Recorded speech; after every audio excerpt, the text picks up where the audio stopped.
राष्ट्रीय अध्यक्ष दादासाहेब शेळके आज हिंगोली या ठिकाणी आलेले आहेत। हिंगोलीच्या वसमत या ठिकाणी आले। तर दादा, आपण आपला जो दौरा आहे तो उपवर्गीकरणाच्या संदर्भामध्ये या ठिकाणी संपूर्ण महाराष्ट्रावर फिरत आहात। कशा पद्धतीने या ठिकाणी मार्गदर्शन आहे सरकारने? आमचा फोकस सध्या जे महाराष्ट्रामध्ये आरक्षणात उपवर्गीकरण रद्द करण्यासाठी महाराष्ट्रभर जनजागृती आम्ही करत आहोत। हे सरकार सुप्रीम कोर्टाच्या माध्यमातून स्वतः आयोग नेमून संविधानाची कशी वाट लावत आहे, जाती जातीमध्ये भांगड लावण्याचं काम करत आहे। या सरकारला नग्न करण्यासाठी आणि चुकीचा निर्णय आहे तो रद्द करण्यासाठी, सरकारला भाग पाडण्यासाठी महाराष्ट्रभर जे जनजागृती अभियान आमचं आहे त्याचाच भाग म्हणून या ठिकाणी बैठक घेण्यात आलेली आहे।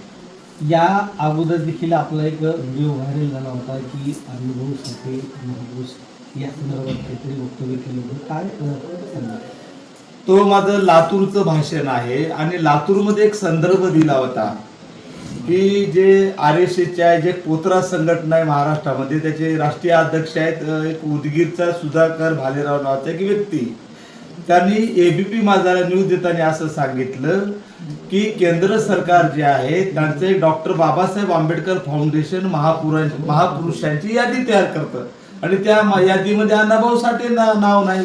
त्या पोत्राला माझा प्रश्न होता की तू भाजपचा आहे, साठे क्लासचा विद्यार्थी आहे, मग भाजपमध्ये असताना भाजपचं सरकार आमच्या अण्णाभाऊ साठेला न्याय देत असेल, तुम्ही काय करता, असा प्रतिप्रश्न होता। आणि बोल होय, अण्णाभाऊ साठे महापुरुष नाही। पुढे संदर्भ दिला, मी नाही, भाजप सरकार म्हणतंय।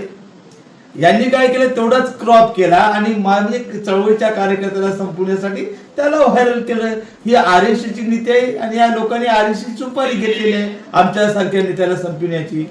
असं वाटत नाही का उपवर्गीकरणाच्या विषयावर संपूर्ण जातींना या ठिकाणी भांडण निर्माण झाल्यासारखं वाटत नाही काय? नाही, हे तर सरकारचं कामच आहे। तुम्हाला याच्या अगोदर माहिती आहे महाराष्ट्र वर्सेस OBC लावली, बरोबर आहे। त्यानंतर धनगराला STचं आरक्षण देतो म्हणून या फडणवीसनी धनगर वर्सेस ST लावलं। आता बौद्ध वर्सेस मातंग लावलं, याचं कामच आहे। हा फोड्या होय, घरफोड्या माणूस होय, हा पक्ष फोड्या घर फोड्या, त्याचा तो धंदाच आहे आणि अनेक एक्झाम्पल आहेत त्यासाठी। आणि याचाच भाग म्हणून यायला लावलं की अशा पद्धतीनं बौद्ध समाजापासून मातंग समाजाला दूर करणं आणि कायमची आपल्या भाजपची वोट बँक बनविणं। भीम टायगर सेनेच्या वतीनं जो उपवर्गीकरणाचा विषय आहे त्या संदर्भामध्ये आपलं काय पुढची भूमिका असणार आहे?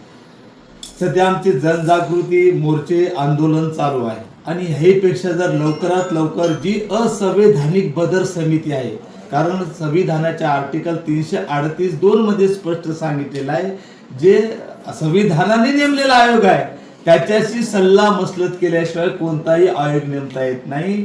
आणि बदर समितीचा संविधानाची काही संबंध आहे, मुळात ही समितीच असंविधानिक आहे आणि मग तात्काळ समिती नेमावी, हा निर्णय रद्द करावा। अन्यथा मग बाबासाहेबांच्या विरोधात आपल्या सर्वांना माहित आहे, वेळ पडली तर फडणवीस सरकारच्या नरडीचा घोट घेतल्याशिवाय राहणार नाही। हे आव्हान या ठिकाणी भीम टायगर सेनेचा राष्ट्रीय अध्यक्ष दादासाहेब शेळके करत आहे।